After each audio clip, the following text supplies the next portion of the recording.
নিজেকে এখনও অনেক ছোট ভাবি, সেই আমি কখন মা হয়ে গিয়েছি, সন্তানকে স্কুলে পাঠিয়েছি। আসলে সব সময় এত তাড়াতাড়ি চলে যায়। ফাইনালি আমি আমার ছেলেকে স্কুলে ভর্তি করিয়ে দিয়েছি। ওর 4.5 বছর হয়ে গেছে। ওকে যেহেতু আমি 1 বছর বাসায় পড়িয়েছি, আলহামদুলিল্লাহ আমার ছেলে সব কিছুই পারে, তাই ওকে স্কুলে নিয়ে নার্সারিতে ভর্তি করে দিয়েছিলাম। নিজের কাছে যেন কেমন একটা ফিলিংস হচ্ছিল যে আমার ছেলে স্কুলে যাচ্ছে। স্কুলে ভর্তির 2 দিন পরে আমার ছেলের ড্রেসের মাপ নেবার জন্য যেতে বলেছিল। তো আজকে ছিল ওর স্কুলের ড্রেসের মাপ নেবার পালা। 2 দিন পরে ছিল আমার ছেলের স্কুলে মিলাদ। তো মিলাদে আমরা অংশগ্রহণ করলাম। অনেক গার্ডিয়ান ছিল এখানে দেখলাম। মিলাদ শেষে টিচাররা বলে দিয়েছিল যে এরপর 2 দিন পরেই ওদের নবীনবরণ। ফাইনালি আমি আর আমার ছেলে মিলে চলে এসেছিলাম ওর নবীনবরণের প্রোগ্রামে। তো নবীনবরণের প্রোগ্রামে এসে দেখলাম ধুমধাম গান বাজছিল, পুরো এলাকা ফাটিয়ে ফেলতেছিল গান বাজিয়ে। আর এরপরে ওদেরকে নবীন যারা ছিল, নতুন ভর্তি হয়েছে, তাদেরকে বরণ করে নেওয়া হলো।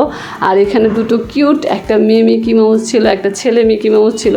আর আমার ছেলের কাছে এই গ্যাদারিংগুলো ফার্স্ট টাইম যেহেতু লাইফে, সো ও খুব কান্না করছিল, একদমই যেতে চাচ্ছিল না।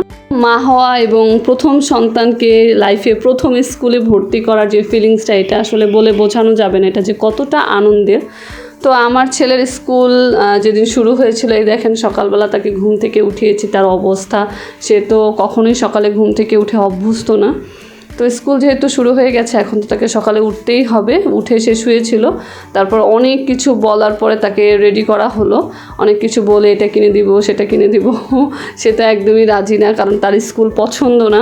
সে ওই রকম জায়গায় কখনো যায়নি, এত মানুষের ভিড়ে তার কাছে সে খুব আনইজি ফিল করছিল, অনেক কথা জিজ্ঞেস করছিল, অনেক প্রশ্ন করছিল বারবার আমাকে।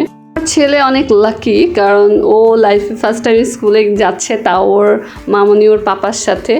তো ওর পাপা ওকে বললো, চলো তোমার আজকে প্রথম স্কুল, আমরা দুজন তোমাকে দিয়ে আসি স্কুলে। তো আমি চেয়েছি আমার ছেলের স্কুলের এইটা খুব একটা স্মরণীয় করে রাখতে, এই জন্যই বেসিক্যালি ব্লগটা করা, যাতে ও বড় হয়ে দেখতে পারে কি কাণ্ডটাই না করেছিল, কি পরিমাণ বিরক্ত যে করেছে বলার বাইরে। সব বাচ্চারা দাঁড়িয়ে অ্যাসেম্বলি করছিল, আর ও আমার এখানে দাঁড়িয়ে কান্না করছে, টিচারদের পিছনে দাঁড়িয়েছিল।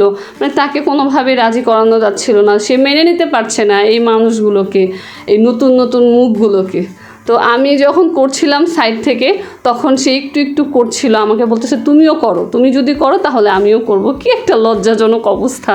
আমার ছেলেটা অ্যাসেম্বলি ঠিক মতো করেনি, সে কিভাবে টিচারদের সাথে বদ্ধ রুমে এতগুলো ছেলেমেয়ের সাথে থাকবে, আমি সেই টেনশনে অস্থির হয়ে যাচ্ছিলাম।